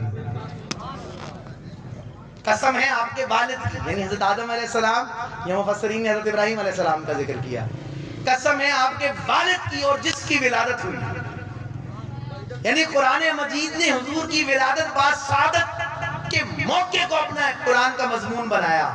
آپ کی ہر ادا کو قرآن نے بیان. دنیا سے تمام حدیث کی کتابیں ختم ہو جائیں، دنیا سے تمام فقہ کی کتابیں ختم ہو جائیں، دنیا سے تمام علوم کی کتابیں ختم ہو جائیں، اگر صرف قرآن بھی باقی رہ گیا تو آقا علیہ السلام کی ایک ایک ادا کو قرآن سے بیان کیا جا سکتا. پوچھتے ہو یار میلاد کا ذکر کہاں ہے قرآن میں؟ عجیب بات ہے بھائی. احادیث پہ آ جائیں. آقا علیہ السلام کہتے ہیں یہ کہاں، یہ دن منانا کہاں سے ثابت ہے؟ تو میں نے جو شروع میں آپ سے کہا تھا، اب میں بالکل آخری گفتگو کی طرف جا رہا ہوں. 10 منٹ سے زیادہ میری گفتگو نہیں ہے، توجہ رکھیے گا. کہتے ہیں نا بھئی یہ کیا ہے جو سیلیبریشنز ہیں، یہ کہاں ہے اسلام میں؟ بس ہر وقت عبادت ہوتی ہے، ہر روز ہی ہے. بھئی ہر روز ہی آتا پاکتا ہے، ایک دن منانا یہ کہاں سے ثابت ہے کہ آپ ایک دن؟ ارے میرے بھائی، اللہ تعالیٰ نے گھڑیوں پہ گھڑیوں کو فضیلت دی ہے، دنوں پہ دنوں کو فضیلت دی ہے، مہینوں پہ مہینوں کو فضیلت دی ہے، نبیوں پہ نبیوں کو فضیلت دی ہے. کیسے؟ دیکھیں 24 گھنٹے اللہ کے ہیں، 24 گھنٹے اللہ کے ہیں. تہجد کی گھڑیاں افضلیت والی ہوگی نہیں ہوگی؟ کیا 24 گھنٹے میں جب بھی عبادت کریں اور تہجد کے وقت عبادت کریں برابر ہو سکتی ہے؟ نہیں. ترمذی شریف کی روایت ہے، اللہ آسمان دنیا پہ جلوہ گر ہوتا ہے اور اللہ کہتا ہے کوئی مانگنے والا مجھ سے؟ جو مانگے. اس رات پہ جب لوگ نیند کی آغوش میں ہیں، کوئی میرا بندہ ہے جو سردی میں گرمی دیکھے بغیر وضو کر کے میرے یاد میں مستغرق ہوا ہے. اللہ تعالیٰ فرماتا ہے کوئی جاگ رہا ہے، کوئی اس وقت میری مناجات کرنے والا کہ وہ مجھ سے کوئی بات سوال کرے اور میں اس کا جواب اس کو عطا کروں اور اس کی جھولیوں کو بھر دوں، اس کی مناجات کو قبول کر لوں. تو کیا 24 گھنٹے میں باقی جو وقت اور گھڑیاں ہیں تہجد کے برابر ہو سکتی ہیں؟ ارے تہجد کی گھڑیاں باقی گھڑیوں کے برابر نہیں ہیں. تو رسول اللہ کی میلاد کی رات اور میلاد کا دن وہ باقی دنوں کے برابر کیسے ہو سکتے ہیں؟ میری بات سمجھ رہے ہیں تو تھوڑا ساتھ رہیں. آگے دن میں چلیں. سبحان اللہ بھی ضروری ہے، پڑھتے رہیں اور سمجھنے کی بھی کوشش کریں. دن سارے اللہ کے ہیں. پیر منگل بدھ جمعرات جمعہ ہفتہ اتوار سب میں عبادت کرتے ہیں، لیکن جمعۃ المبارک میں عبادت کا زیادہ اجر و ثواب ہوتا ہے نہیں ہوتا؟ زیادہ اہتمام کرتے ہیں نا. جمعے کے دن سورۃ الکہف پڑھنے کا حکم ہے، جمعے کے دن غسل کرنے کا حکم ہے، زیادہ سنتوں کا اہتمام کرتے ہیں، زیادہ عظمتوں والا. اور جمعے کے دن کو عید کا دن کہا گیا. جو کہتے ہیں نا اسلام میں صرف 2 عیدیں ہیں، بھائی 2 عیدیں نہیں ہیں. اسلام میں 52 عیدیں اس کے علاوہ بھی ہیں اور ڈبل عید بھی ہو سکتی ہے. حدیث پاک صحاح ستہ کی روایت ہے، حضور نے یوم العید کہا، ہر جمعے کو یوم العید کہا. ہم جو عید کی بات کرتے ہیں وہ کہتے ہیں تمام عید قربان اس عید پر جو آقا علیہ السلام جس رات تشریف لے کر آئے، اس سے بڑی خوشی کی کون سی بات ہے؟ باقی تو تہوار ہے، یہ تہوار دینے والا جس رات کو آیا وہ سب سے بڑی عید ہے. لیکن ہم لغوی اعتبار سے دیتے ہیں. بہرحال بات یہ ہے کہ اب آپ نوٹ کریں کہ تمام مہینے اللہ کے ہیں، لیکن رمضان المبارک کو شان مل گئی نہیں مل گئی؟ رمضان کا اہتمام کرتے ہیں نہیں کرتے؟ دنوں میں جمعے کا اہتمام کرتے نہیں کرتے؟ گھڑیوں میں تہجد کا اہتمام کرتے نہیں کرتے؟ خاص سٹرگل کر کے اٹھتے ہیں. جمعے کو خاص غسل بھی کرتے ہیں، اچھے کپڑے بھی پہنتے ہیں، خوشبو بھی لگاتے ہیں، عطر بھی لگاتے ہیں. مہینے سارے اللہ کے ہیں. رمضان میں اہتمام کرتے نہیں کرتے؟ کرتے ہیں نا تمام. رمضان المبارک میں اہتمام ہوتا ہے اور حدیث پاک ہے کہ اگر رمضان میں نفل پڑھو گے تو فرض کے برابر ہے، فرض پڑھو گے تو 70 فرائض کے برابر ہے. 70 فرائض کے برابر ہے نہیں ہے؟ اچھا پھر آپ چلیں، مسجدیں سارے اللہ کی ہیں، لیکن خانہ کعبہ میں جو نماز پڑھتا ہے شان بڑھ گئی نہیں بڑھ گئی؟ 1 لاکھ نمازوں کے برابر. 1,00,000 نماز حدیث میں. اور پھر یعنی مسجدیں ساری اللہ کی ہیں. مسجد نبی میں پڑھے نماز تو 50,000 نمازوں کے برابر سب. مسجدیں تو ساری اللہ کی ہیں. بعض مقامات کو بعض مقامات سے افضل کر دیا. قرآن میں تیسرے بارے میں اللہ نے کہا ہم نے بعض نبیوں پہ بعض نبیوں کو فضیلت دی. فضیلت سارے نبی ایک فضیلت والے نہیں. سارے صحابہ ایک فضیلت والے. پہلے خلفائے راشدین ہیں، پھر اشرا مبشرہ ہیں، پھر بدری صحابہ ہیں، پھر احد کے صحابہ ہیں، پھر خندق کے صحابہ ہیں، اور پھر یعنی جو بیعت رضوان ہوئی بیعت رضوان والے صحابہ ہیں. پھر تمام راتیں اللہ کی ہیں. لیلۃ القدر افضل ہوگی نہیں ہوگی؟ ہو گئی یا نہیں ہو گئی؟ اور پھر میں نے آپ کو محدثین کا تو بیان کیا کہ جب یہ تمام ساتوں میں کچھ ساتیں افضل ہیں تو جس رات اور جس نسبت سے آقا اس دنیا میں آئے یار وہ فضیلت والی ہوئی یا نہیں ہوئی؟ اچھا بڑی میں چند چیدہ باتیں کر کے اجازت چاہ رہا ہوں. حضور نے خود اپنی میلاد منایا. صحیح مسلم کی روایت ہے. آقا علیہ السلام سے پوچھا گیا کہ یا رسول اللہ صلی اللہ علیہ وسلم آپ روزہ کیوں رکھتے ہیں؟ صحیح مسلم کی روایت عرض کر رہا ہوں. پیر کے دن آپ روزہ رکھتے تھے تو پوچھا گیا آپ روزہ کیوں رکھتے ہیں؟ آقا علیہ السلام نے فرمایا کہ اس روز میری ولادت ہوئی، اس لیے میں پیر کو سیلیبریٹ کرتا ہوں، شکر ادا کرتا ہوں اللہ کا. یعنی جس دن حضور کی ولادت ہوئی حضور اس دن کو سیلیبریٹ کر رہے تھے. آپ 12 ربیع الاول کی بات کر رہے ہیں، اس دن کو سیلیبریٹ کر رہے ہیں آقا علیہ السلام. آپ سیلیبریٹ نہ کرنا ثابت کریں. آپ سیلیبریٹ نہ کر، اتنی دلیلیں تو ہم سیلیبریشن کی دے رہے ہیں. آپ ایک روایت یا ایک موقع ایسا بتائیں جہاں حضور نے کہا ہو نہیں میری میلاد پر نہیں شکرانہ ادا کرو. حضور خود شکرانہ ادا کر رہے ہیں بھائی. آگے آپ کوئی دلیل دیں. حضور نے فرمایا صحیح مسلم کی روایت ہے حضور سے پوچھا گیا کیوں حضور آپ روزہ رکھتے ہیں پیر والا؟ آپ نے فرمایا اس لیے روزہ رکھتا ہوں کہ اس دن میری ولادت ہوئی. وجہ بیان کی، برتھ ڈے سیلیبریشن کی، ولادت مبارک کی، اس کی خوشی کا ذکر اللہ کی بارگاہ میں شکرانے کے طور پر میں کرتا ہوں. تو دوسری بات فرمایا اس دن میری بعثت ہوئی، میں نبی بنایا گیا اور اسی دن قرآن مجھ پر نازل ہوا. یہ پیر کا دن تھا. تو آپ اندازہ کریں. پھر دوسری روایت یہ صحیح بخاری کے اندر ہے. صحیح بخاری کے اندر ہے.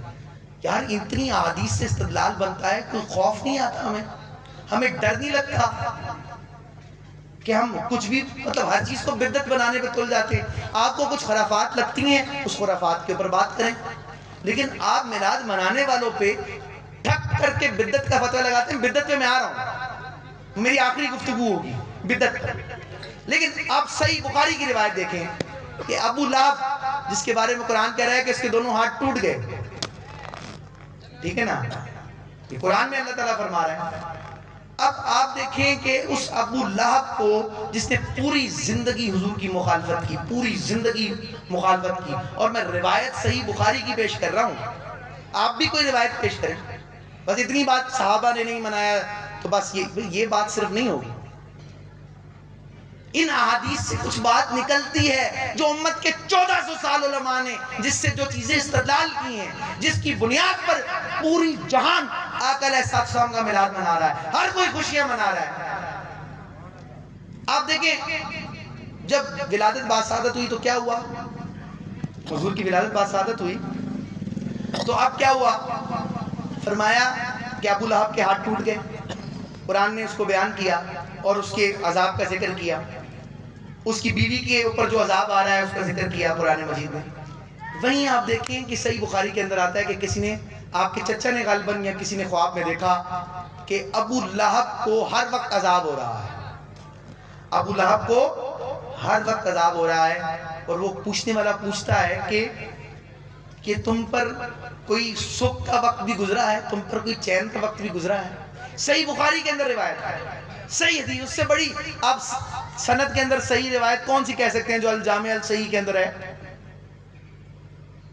اس سے بڑا حضور کی ولادت باسعادت کا کیا ثبوت ہوگا کہ انہوں نے کہا کہ میں نے کوئی لمحہ بھی جب سے تم سے جدا ہوا ہوں، کوئی لمحہ بھی میں نے سکون اور چین کا نہیں گزارا سوائے ایک وجہ سے مجھ پر اللہ تعالیٰ نے کرم کیا، اور وہ بھی تخفیف کی میرے عذاب میں.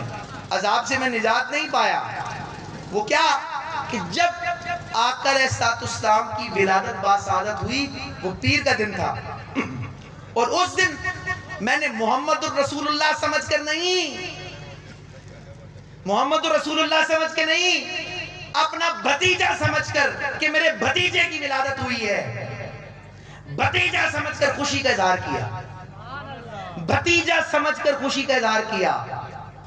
اور میں نے خوشی کے موقع پر کہ یہ بڑے خوشی کا موقع ہے، اپنی لونڈیا حضرت سویبہ کہ جنہوں نے آقا علیہ السلام کو دودھ بھی پلایا اپنا، حضرت سویبہ ان کو انگلی کا اشارہ کیا، اور ان کو میں نے کیا کیا، میں نے ان کو آزاد کر دیا، کہا اللہ تعالیٰ کو یہ ادا میری پسند آئی، اور مجھے پیر کے دن ٹھنڈا پانی میری انگلیوں سے ملتا ہے، اور مجھ پر بس جو فرحت کی اور مجھ پر کچھ اگر عذاب کی تخفیف کی گھڑیاں ہوتی ہیں تو یہ پیر والے دن ہوتی ہے، اور وہ بھی حضور کی ولادت پر خوشی منانے، اور وہ بھی بھتیجا سمجھ کے خوشی منانے کے اوپر بات۔ امام جلال الدین سیوطی، امام قسطلانی، امام ابن کثیر، امام نووی، اس کے علاوہ پتہ نہیں امام فخر الدین رازی نے سے استدلال کیا، انہوں نے کہا کہ اگر ابو لہب کو جو کافر تھا اس پر عذاب میں تخفیف ہو سکتی ہے حضور کی ولادت کی خوشی منانے پر، تو اہل ایمان تو اس سے زیادہ حقدار ہے۔ ارے خدا کا نام لو کہ جو ولادت میں کیا کرتے ہیں، ولادت کے موقع پہ درود و سلام پڑھ رہے ہیں، آقا علیہ السلام کا ذکر خیر سن رہے ہیں، آیتیں سن رہے ہیں، حدیثیں سن رہے ہیں، حضور کی ولادت باز نعتیں سن رہے ہیں۔ اس کے علاوہ کیا کئی خرافات ہیں تو آپ پوائنٹ آؤٹ کریں، آپ اس کے اندر اصلاح کی بات کریں، لیکن اتنی بڑی، اتنی روایات، اتنی چیزیں۔ اور پھر امام جلال الدین سیوطی رحمۃ اللہ علیہ اور شیخ عبدالحق محدث دہلوی رحمۃ اللہ، بڑی بڑی کتابیں لکھی گئی ہیں میلاد پاک کے موضوع پر۔ ایسے ہی پوری دنیا پر ایک عملی تواتر نہیں ہے، کتابیں لکھی گئی ہیں اس کے اوپر۔ میں آپ سے عرض کر رہا ہوں، آقا علیہ السلام نے، امام جلال الدین سیوطی نے بڑی وضاحت کے ساتھ اس موقع پر عرض کیا کہ جب حضور نے نبوت کا اعلان کیا تو آپ نے سب لوگوں کو جمع کیا، اور اپنے میلاد کی خوشی میں آپ نے بکرے ذبح کروائے اور سب کی دعوت کی۔ یہ بڑے بڑے ائمہ نے، محدثین نے اس پہ بات کی ہے۔ اچھا، یہ بات تاریخی طور پر ساری کتابوں میں لکھی ہوئی ہے کہ حضور نے اپنی میلاد کے اوپر، اس میں کسی کا اختلاف نہیں ہے۔ اچھا، جو نہیں مانتے وہ کہتے ہیں جناب حضور نے عقیقہ کیا تھا، حضور نے کیا کیا تھا؟ عقیقہ کیا تھا۔ یہ سب کو پتا ہے، روایات میں آتا ہے کہ آقا علیہ السلام کا عقیقہ حضرت عبد المطلب نے، جو آقا علیہ السلام کے دادا تھے، 7ویں روز کر دیا تھا، اور فرمایا کہ 7 دن تک بچہ گروی ہوتا ہے جب تک کہ عقیقہ نہیں ہوتا، حضور کا فرمان ہے۔ اور اچھا، آپ کو یہ کہے کہ یہ زمانہ جاہلیہ میں عقیقہ ہوا تھا، تو بھائی بات یہ ہے کہ اگر آپ یہ کہتے ہیں کہ زمانہ جاہلیہ میں عقیقہ ہوا تھا اور حضور نے اس عقیقے کو قبول نہیں کیا اور پھر آپ نے اپنی ولادت کا کھانا کھلایا، تو پھر سوال یہ ہے کہ زمانہ جاہلیہ میں نکاح بھی کیا تھا آپ نے، تو نکاح کی تجدید کیوں نہیں کی؟ مہر کی تجدید کیوں نہیں کی؟ اور بہت ساری چیزیں، حضور نے اپنی صاحبزادیوں کے نکاح کرائے، ان کی تجدید کیوں نہیں کی؟ جو نکاح صحابہ کے ہوئے تھے، ابو بکر صدیق رضی اللہ عنہ ہوا تھا، اور ان کی تجدید کیوں نہیں کی؟ تو بات یہ ہے کہ اس پر علماء نے یہ رائے قائم کی کہ یہ ثبوت بنتا ہے کہ حضور نے اپنی ولادت باخوش سعادت کی خوشی میں لنگر کھلایا اور آپ نے میلاد کے لیے ترتیب کی، اور یہ بڑے بڑے ائمہ نے استدلال کیے ہیں۔ پھر آپ دیکھیں بہت سی باتیں، میں بات کروں صبح ہو جائے گی، لیکن میں صرف آخری روایت پڑھ کر پھر بدعت والی بات سنا کر اجازت چاہوں گا کہ آخری روایت پیش کر رہا ہوں۔ میں کم از کم آپ کے ساتھ 15-20 روایتیں اور پیش کر سکتا ہوں مختلف موضوعات کے حساب سے۔ میلاد پاک پہ اتنا کچھ ہے جو کہا جا سکتا ہے، دلائل ہیں جو پیش کیے جا سکتے ہیں۔ صحیح بخاری اور صحیح مسلم کی روایت ہے کہ آقا پاک علیہ السلام جب مدینے میں تشریف لے کر آئے تو آپ نے دیکھا کہ وہاں کے جو یہود ہیں وہ یوم عاشورہ کا روزہ رکھتے تھے، 9-10 محرم کا وہ روزہ رکھتے تھے۔ بخاری مسلم کی متفق علیہ روایت ہے۔ حضور نے پوچھا کہ بھائی تم یہ 9-10 محرم کا روزہ کیوں رکھتے ہو؟ تو انہوں نے کہا جی اس لیے رکھتے ہیں کہ چونکہ ہمارے نبی حضرت موسیٰ علیہ السلام ہیں اور حضرت موسیٰ علیہ السلام کو اللہ تعالیٰ نے فرعون کے ظلم اور جبر اور استبداد سے آزادی 9 اور 10 محرم یعنی یوم عاشورہ کو عطا کی. چونکہ یوم عاشورہ کو اللہ تعالیٰ نے یہ نعمت عطا کی، 10 محرم الحرام کو یہ عطا کی، تو اس لیے ہم اس کی شکرانے کے طور پر، اللہ کی بارگاہ میں شکرانے کے طور پر روزہ رکھ کر جو ہے وہ کیا کرتے ہیں، اللہ کا شکر ادا کرتے ہیں. تو جب آقا علیہ السلام نے یہ سنا تو آقا علیہ السلام نے فرمایا کہ ان سے زیادہ مجھ پہ حق ہے کہ میں موسیٰ علیہ السلام کی خوشی کے اندر اور موسیٰ علیہ السلام پر جو اللہ تعالیٰ نے رحمت عطا کی اس کا شکر ادا کروں. اور آقا علیہ السلام بھی یوم عاشورہ کو روزہ رکھنے لگے. آقا علیہ السلام بھی یوم عاشورہ کا روزہ رکھنے لگے. یار جس دن موسیٰ علیہ السلام کو اللہ تعالیٰ نے فرعون سے نجات عطا کی، وہ دن یعنی اتنا یاد رکھا یہودیوں نے کہ یہ اللہ کے شکرانے کا دن ہے، یہ اللہ کی بارگاہ میں شکر ادا کرنے کا دن ہے. اور شکر آنے کے طور پر ہم جو ہے، ہم پر یہ لازم ہے کہ ہم اس دن کو سیلیبریٹ کریں. اور وہ سیلیبریٹ جو ہے وہ روزہ رکھ کر کیا کرتے تھے، تو انہوں نے روزہ رکھ کر اس کو سیلیبریٹ کیا. اب صرف یہ نہیں کہ حضور نے اس سیلیبریشن کو، آپ نے اس کو انڈورس کیا، اور انڈورس کرنے کے بعد فرمایا میں زیادہ حقدار ہوں کہ میں اس دن روزہ رکھوں. آپ نے بھی اس دن کو سیلیبریٹ کرنا شروع کیا، اور صحابہ نے آپ کی اقتداء میں سیلیبریٹ کرنا شروع کیا. اگر کسی دشمن سے نجات ملے وہ شکرانے کا دن ہے، تو جس دن آقا پاک اس کائنات میں جلوہ گر ہوئے اس سے بڑھ کے شکرانے کا دن کون سا؟ یار اگر آپ کہتے ہو کہ یار اس طرح سیلیبریٹ کریں جیسے حضور نے کیا روزہ رکھ کے، تو یار آپ روزہ رکھ کے سیلیبریٹ کر لو. شکرانے کے مختلف طریقے ہوتے ہیں. شکرانے کا ایک طریقہ نہیں ہے، ہر ثقافت میں شکرانے کے مختلف طریقے ہوتے ہیں. تو بات یہ ہے کہ آپ سیلیبریٹ، اب یہ مانو تو صحیح کہ اگر دشمن سے نجات ہو تو حدیث، صحیح حدیث کہتی ہے کہ اس کو سیلیبریٹ کرنا چاہیے. حضور سیلیبریٹ کرتے ہیں. اچھا اب میں آخری بات کر رہا ہوں، 4-5 منٹ میں بات مکا رہا ہوں، ختم کر رہا ہوں، کہ یہ جو بدعت کی بات ہوتی ہے، یہ بدعت ہو گئی، یہ بدعت ہو گئی. پہلے بدعت سمجھ لیں بدعت ہے کیا. دیکھیں لغوی طور پہ تو ہر نئی چیز بدعت ہے. ہر نئی چیز کیا ہے؟ بدعت ہے. لیکن بدعت بھی 2 طرح کی ہے، ایک بدعت حسنہ ہے اور ایک بدعت سیئہ ہے. حضور نے فرمایا جس نے کسی دین میں نئی بات کو ایجاد کیا، لے کر آیا، وہ اپنا ٹھکانہ دوزخ میں سمجھے. اسی مطلب یہ جو حضور نے، اور پھر یہ کہتے ہیں الیوم اکملت لکم دینکم، جس دن دین مکمل ہو گیا تو بھائی جان اب اس کے بعد کوئی دین کی، کسی حکم کی، کسی چیز کی ضرورت نہیں ہے. پھر بھائی رکیں ذرا، اب اس بات پر آتے ہیں الیوم اکملت لکم دینکم. ادھر چلیں ہیں، دیکھیں دین مکمل ہو گیا. ایک بات سمجھیے کہ بدعت تمام علماء نے، ائمہ نے، آج سے 200-300 سال نہیں، 1400 سال سے ہمارے جو ائمہ، محدثین، مفسرین، فقہاء آئے، بدعت کو 2 حصوں میں تقسیم کیا. اچھی بدعت، بدعت حسنہ، اور بدعت سیئہ. کیونکہ ہر نئی چیز بدعت ہے. یہ مائک بھی بدعت ہے، یہ لائٹیں بھی بدعت ہے. لغوی اعتبار سے ہر چیز بدعت ہے. آپ اچھے مکان بناتے ہیں، یہ بھی بدعت ہے. آپ کاریں چلا رہے ہیں، یہ بھی بدعت ہے. لغوی اعتبار سے یہ سب بدعت ہے. لیکن احادیث میں آتا ہے ایک اچھی بدعت ہے اور ایک بری بدعت ہے، ایک بدعت سیئہ ہے. اب بدعت، جو بدعت سیئہ ہے، جو دوزخ میں لے کے جانے والی ہے، وہ کون سی ہے؟ کوئی آقا علیہ السلام نے کسی بات کو حکماً فائنل کر دیا ہو دین کے طور پر، اور کوئی اس کو بدلنا چاہے، اس میں زیادتی کرنا چاہے یا کمی کرنا چاہے، وہ بدعت ہی ہو. مثال کے طور پر حضور نے کہا 5 نمازیں، کوئی کہے نہیں ہم تو اللہ کی عبادت میں 50 نمازیں پڑھیں گے، تو یہ بدعت ہے. کیونکہ حضور نے جب 5 مقرر کر دی تو 5 نص سے ثابت ہے، صحیح متواتر روایات سے ثابت ہے 5 نمازیں ہوں گی. میری بات سمجھ رہے ہیں؟ اگر کوئی بندہ کہے جی 2 سنتے 2 فرض ہیں، انہیں جی ہم 4 سنتے 4 فرض پڑھیں گے ہم زیادہ، یہ بدعت ہے. اور بدعتی گروہ کون سے تھے؟ معتزلہ، جس نے حدیث کا انکار کر دیا. انکار حدیث کیا علماء نے، اہل سنت نے بدعتی گروہ میں شامل کی. بدعتی گروہ کون تھا؟ خوارج، جنہوں نے جنگ نہروان کی مولا علی کرم اللہ وجہہ سے، قرآن نیزوں پہ اٹھا لیا کہ مولا علی کا حکم نہیں، قرآن کا حکم چلے گا. آپ نے فرمایا بات ٹھیک کر رہے ہو، مانا مراد ٹھیک نہیں ہے. خوارج بدعتی گروہ تھا، معتزلہ بدعتی گروہ تھا، نسبی بدعتی گروہ تھا۔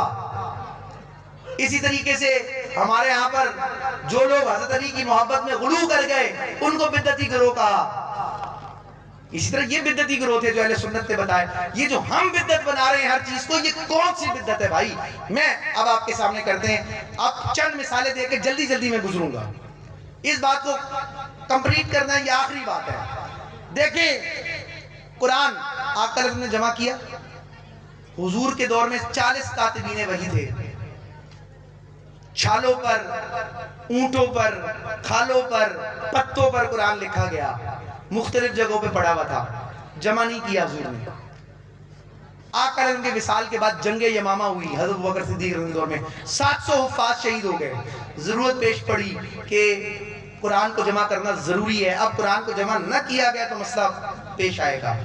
تو جب یہ بات کہے گی کہ قرآن کو جمع کرنا ضروری ہے تو ابوبکر صدیق نے یہی کہا میں وہ کام کیسے کر سکتا ہوں جو حضور نے نہیں کیا، کہ دین مکمل ہو گیا، الیوم اکملت لکم دینکم۔ لیکن کیا ہوا، جب ان کو بار بار اس بات پر بات کی گئی تو ان کا بھی شرح صدر ہو گیا، انہوں نے کہا میرا شرح صدر ہو گیا ہے اور یہ ضروری ہے۔ قرآن حضور نے جمع نہیں کیا، ابوبکر صدیق کے دور میں جمع ہوا۔ بدعت تھی لیکن بدعت حسنہ تھی، اچھی بدعت تھی، ایک نیا کام تھا جو رسول اللہ صلی اللہ علیہ وسلم، دین مکمل ہو گیا تھا، رسول اللہ صلی اللہ علیہ وسلم نے نہیں کیا تھا، لیکن ایک اچھی چیز کو کمپائل کیا گیا، تمام صحابہ نے اجماع کیا کہ یہ کام اچھا ہے، وہ بدعت حسنہ میں داخل ہوئی۔ پھر آپ آگے چلیں، حضرت عمر فاروق رضی اللہ کے دور میں، کیا آقا علیہ السلام کے دور میں اسی طریقے سے تراویح پڑھی جاتی تھی جس طرح آج تراویح پڑھی جاتی ہے؟ اس طرح تراویح نہیں پڑھی جاتی تھی۔ جو 20 تراویحوں کی ترتیب ہے یہ حضرت عمر فاروق رضی اللہ نے شروع کی، اور اس پہ حدیث کے لفظ ہے، مسند احمد بن حنبل کی روایت ہے، یہ کتنی اچھی بدعت ہے، لفظ ہے حدیث کے، یہ کتنی اچھی بدعت ہے۔ تو پتہ چلا بدعت دو طرح کی ہے۔ آقا علیہ السلام کے دور میں 20 رکعتیں تراویح کی نہیں تھی، حضرت عمر فاروق رضی اللہ نے 20 تراویح کی رکعتیں کی اور امت مسلمہ اس کی اقتداء کرتی ہوئی چلی آ رہی ہے۔ پھر آپ چلے عثمان غنی رضی اللہ کے دور پہ، آقا علیہ السلام کے دور میں ایک اذان ہوتی تھی جمعے میں، حضرت ابوبکر صدیق رضی اللہ کے دور میں ایک اذان ہوتی تھی جمعے کی، حضرت عمر فاروق رضی اللہ کے دور میں ایک اذان ہوتی تھی جمعے کی، حضرت عثمان غنی رضی اللہ عنہ کے دور میں 2 اذانیں شروع ہوئی۔ دوسری اذان آپ نے کچھ حکمتوں کی بنیاد پر شروع کی، مجھے بتائیں بدعت ہے یا نہیں ہے؟ نیا کام تھا یا نہیں تھا؟ بدعت حسنہ ہے۔ اچھا اب اس سے ایک حدیث آ جائے گی، وہ کہیں گے جناب خلفائے راشدین کی اقتداء بھی لازم ہے اور خلافت علی منہاج النبوت ہی، حضور نے فرمایا میرے بعد 30 سال خلافت کے رہیں گے تو حضور کی ترتیب میں رہیں گے۔ وہ خلفائے راشدین آقا علیہ السلام کی صحبت یافتہ تھے، اس لیے ان کی اقتداء کرنا سمجھے رسول اللہ کی اقتداء کرنا تھی، وہ قرون اولا تھا تو ان کی اقتداء۔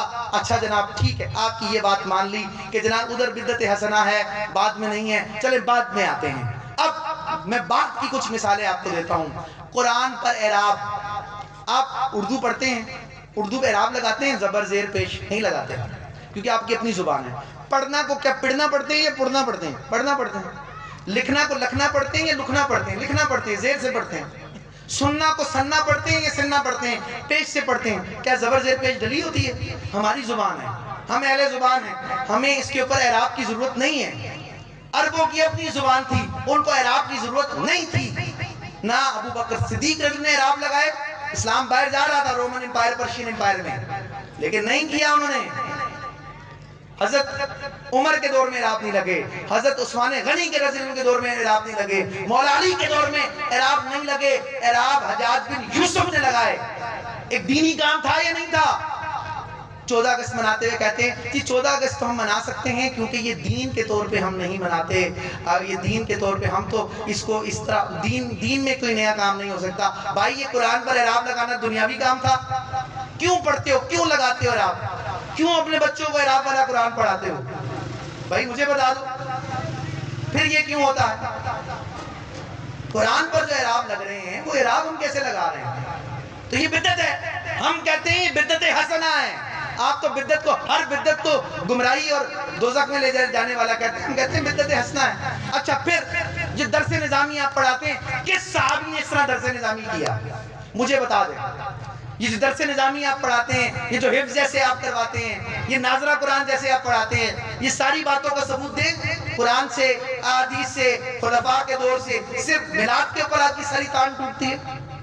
آئے آگے بات چلے، مجھے آپ بتائیں کہ رسول اکرم صلی اللہ علیہ وسلم آپ کی ذات اقدس کے ہم جو علم حدیث بیان کرتے ہیں، یہ متن ہے، یہ سند ہے۔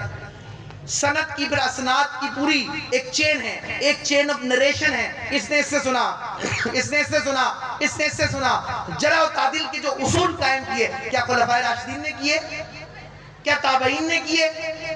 بعد کے دوروں میں، یہ قرون اولیٰ کے بعد کے دوروں میں یہ تمام جرح و تعدیل کے اصول قائم ہونے لگے۔ کیا یہ سب بدعت نہیں ہے؟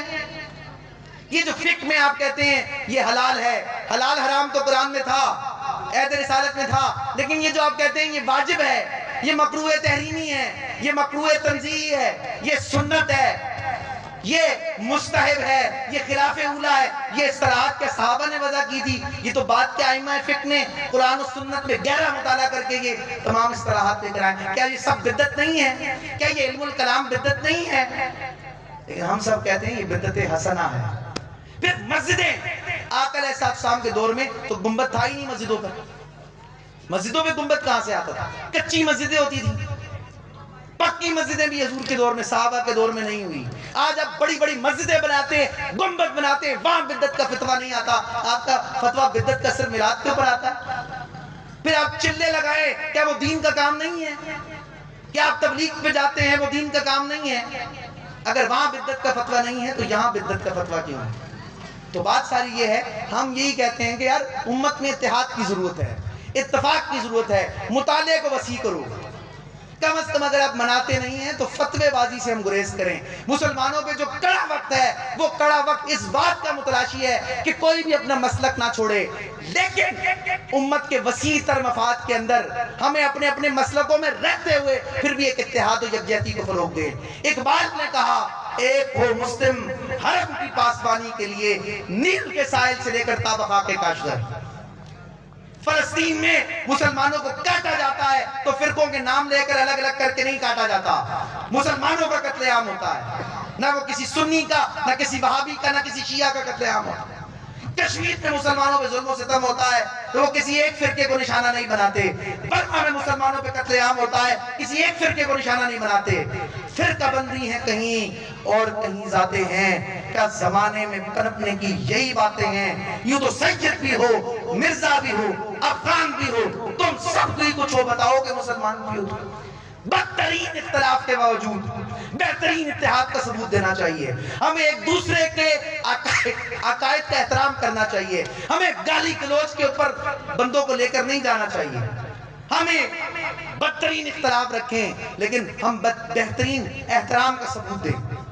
ہمارے دلائل مضبوط ہوں لیکن ہمارا ایک دوسرے کا ادب کا تعلق رہے، اور یہی بات ہمارے تھی۔ فرقہ واریت ہمارے اندر یہ عالمی ایجنڈے کے طور پر داخل ہوئی ہے، تو ہمیں کہیں تو برائے وصل کردہ نام دی۔ صوفیاء نے کبھی توڑنے کی کوشش نہیں کی۔ یہ ملائکت ہے جو دو لوگوں کو توڑتی ہے۔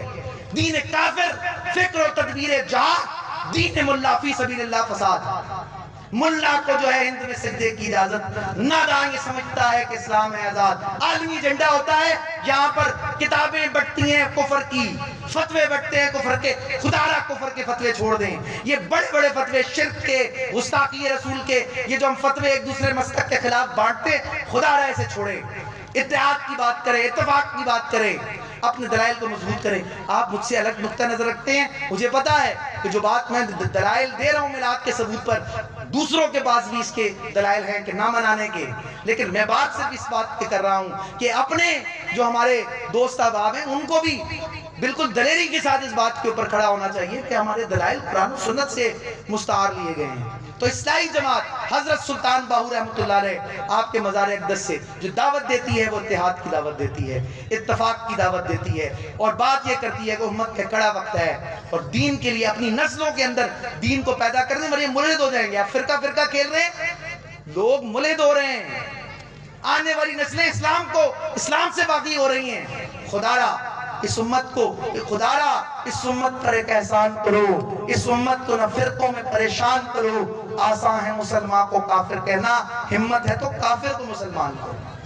بات ساری یہ ہے، عیسائی جماعت کی دعوت یہ ہے، ہمارا یہاں پر دفتر بھی ہے بلال کالونی میں، حضور غوث پاک رضی کی کتابوں کا درس ہوتا ہے، سلطان باہو رحمۃ اللہ کی کتابوں کا درس ہوتا ہے، اور روحانیت کی تعلیمات، نماز اور ذکر اللہ، درود شریف اور کلمہ طیب پہ زیادہ زور دیا جاتا ہے۔